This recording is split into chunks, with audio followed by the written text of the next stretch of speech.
دوستانی عزیز، سلام علیکم. مخلصانی عزیز شبکه تاج فر. من فیروز و امروز مهمان داریم. مهمان ما قاری محمد شریف است، امام خطیب مسجد جامع امام ابو حنیفه در شهر بروکلین نیویورک. خوش آمدید اکای محمد شریف و رمضان مبارک. احمد بارک الله فیک. انا پیش همه سلام میگم. اول السلام علیکم و رحمت الله و برکاته برای شما و بر تمام برادر و خواهرانی که تماشا میکنن ما و شما را سلام میگم. بعد از آن بازم نی انا و یارا تمام برادر و خواهران تبریک میگم. خداوند یعنی ما و شما را به سلامت تا بیگاه انشاءالله امیدواریم که بیگاه در به شروع میشه و برسونه و تمام خیر برکت و خوبی های رمضان نصیب روزی ما و شما بگرداند. تشکر زیاد. و امروز ما با آقای محمد شریف درباره آن صحبت میکنیم که مهاجران در امریکا به ماه شریف رمضان چگونه آمادگی میبینند. بله الحمدلله در این مقصد در نیویورک در بروکلین مردم بسیار الحمدلله خوشحال هستند، خرسند هستند، به شادی با نسرین خوب منتظر هستند الحمدلله. این ما مشاهده میکنیم که تا چند که رمضان نزدیک شده است مردم هستند الحمدلله که بسیار با دل خوش با خرسندی انتظار این ماه عزیز، این ماه دوست داشتنی، این مهمان عزیز، مهمان خدایی مثلا انتظار هستند بسیار بخشی و خرسندی. گفتید که خوش هستند. همین احساس چگونه مشاهده کردید که آمدن رمضان مخصوص ویژه انتظار میشوند و به آن تیاری میبینند؟ یک چیزی از بسیار معلوم است، یعنی پوشیدن نیست که وقتی که مردم میان مسجد یا در بیرون که ملاقات میکنیم مثلا با خرسندی سوال میکنن که رمضان چه خیلی است، کی میاد، مثلا چه خیلی آمادگی ببینیم. از صحبتاش دیارن که خیلی مثلا احساسات خوب، احساسات نقص دارن که مثلا خرسند شد هستن که این ماه عزیز، این ماه دوست داشتنی میاد مثلا آماده ببینن. خب، در تاجیکستان در ماه شریف رمضان مردم روزه می گرفت و بعد به تراویح می رفتند بیگانی ها. در اینجا چی؟ تراویح می شود؟ بله تراویح حتمانی است. بعد اینجا انشاءالله در هر یک مسجد و ختم قرآن میگذره، مثلا تراویح مسجد پر میشه تا حتی مقصد که میان همه حتما در تراویح تا حتی زنها هم اشتراک بکنند در تراویح. اما زنها جوش دیگه هستند، از چیش از چشم و از دیدار مردها مثلا دور هستند و یا جوش و علاقیده هستند، اما میکروفون ها هستند نمیشنوند، یعنی در تراویح هم نمیآیند. یعنی این فرقیت است که گویم که اینجا به تراویح زنها هم می روند. ضمناً سال گذشته من هم مشاهده کردم که بیشتر زنهای جمعیت پاکستان و بنگلادش و عرب ها به تراویح می روند. و این آیا مذهب اونا دیگر است؟ یعنی این از کدام مذهب اجازه داده می شود که زنها به تراویح روند؟ چون که من در تاجیکستان هیچ وقت نشنیده بودم که زنها به تراویح روند. بنگلادش و پاکستانی و مقصد و یا همش حنفی مذهب هستند. ما هم حنفی مذهب هستیم. حنفی مذهب دور نیستند، اما همه میان مثلا خوب از زنها بخونن. خوب از شرایط اینجا مثلا مهیا هست که جاهای زنها جداگانه هستند و یا ما رو نمیبینن و ما یا رو نمیبینیم. فقط میکروفون جوش الهیده ایش اشکالی نداره، خوب است مثلا شرکت کنن، نمازهای نافله بخونن، تراویح. یعنی این مربوط به شرایط است، نه؟ که اگر شرایط اجازه دهد، چون اینجا بله. شرایط اجازت می دهند زنها می روند.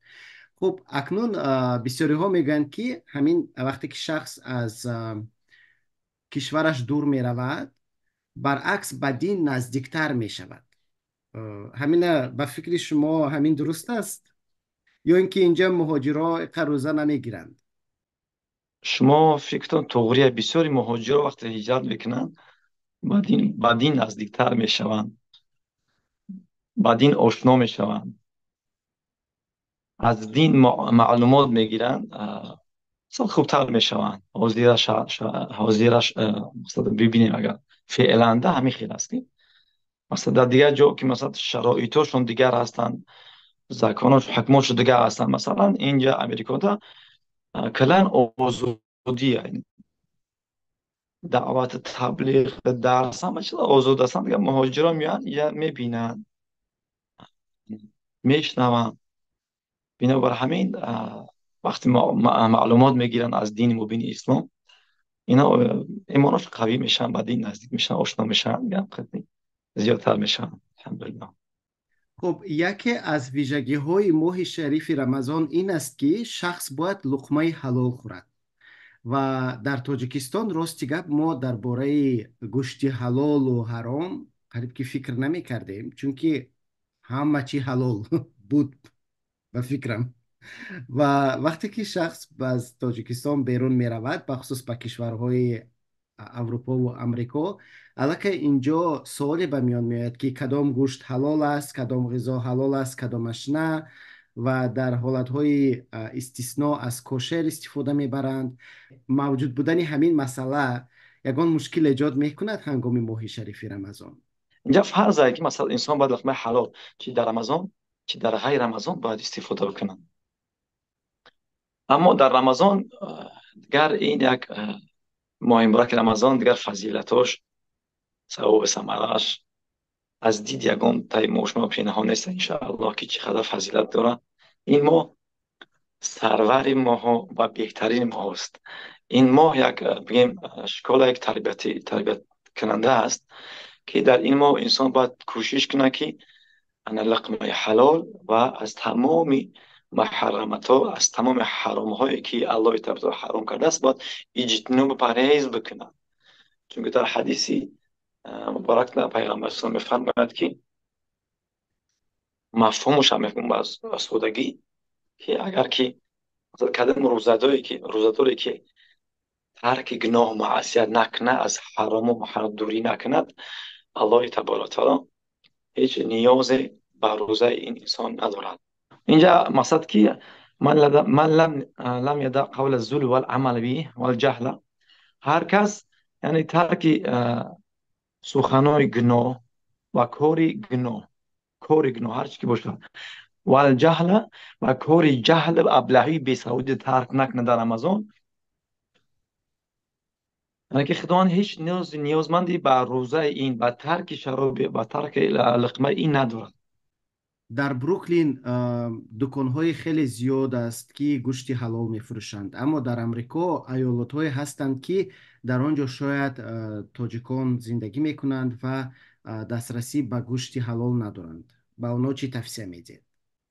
بله، کسانی که دسترسی به گوشت حلال ندارند، شرایط نباشه، مقصد که یگانه راه مقصد استفاده نمیکنی از گوشت حرام، گوشت نمیخوری، پرهیزگاری میکنی دیگه. یگانه راهش نیست که مثلا از گوشت های مثلا غیر حلال انسان استفاده کنه.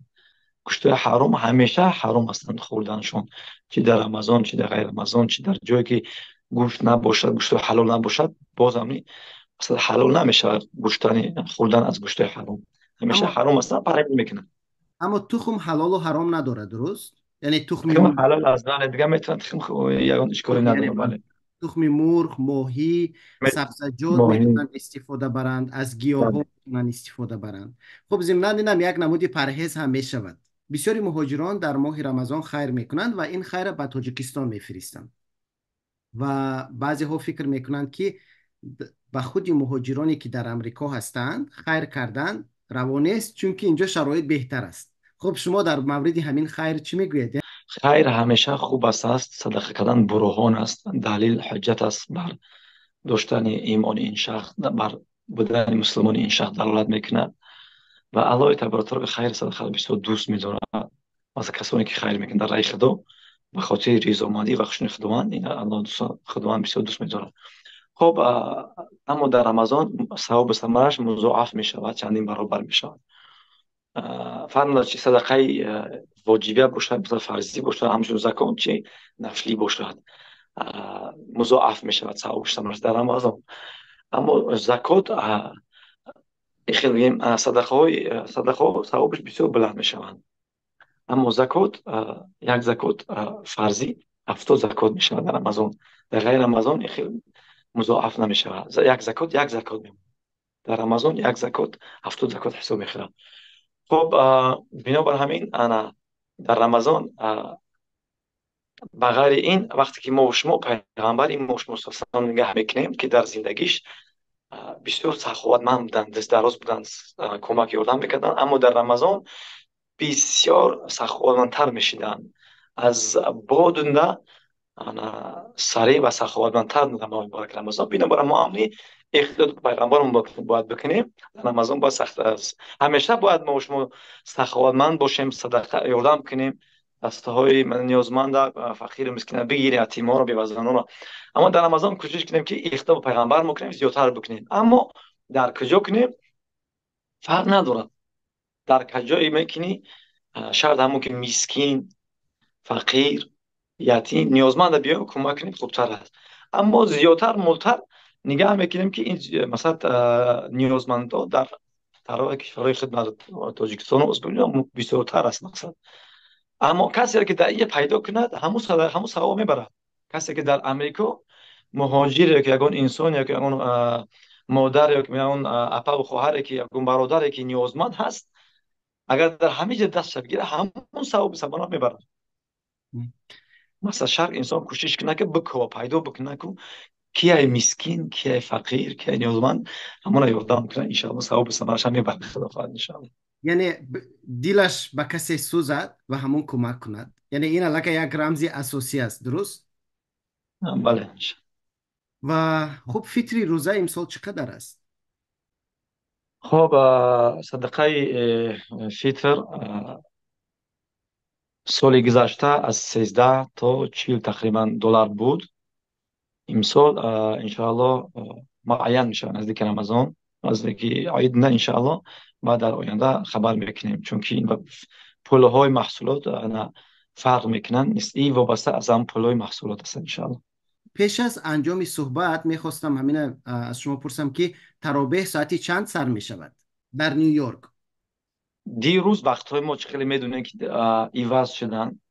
یک ساعت قفا رفتن، ساعت ها وقت ها همشون ایواز شدگی هم.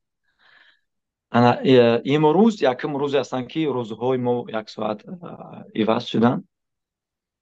تراویح نماز خفتن 8:45 سر می شود. انشالله امیدوارم که امشب یکم شبی رمضان است، یکم تراویح انشالله که خوانده می شود. باز با شب با معلم تر می شود، احتمال می بینیم انشالله. اما 95% انا از که مثلا که امشب یکم شبی تراویح است خواهد. 8:45 خفتن خامت سر می شود در نیویورک، در مسجد ما، در مسجد امام ابو حنیفه رحمة الله علیه. نماز شام انشاءالله 6:58 میشه انشاءالله. تشکر زیاد و صحبت با خیر. رمضان مبارک. احمد بارک الله فیک انشاءالله.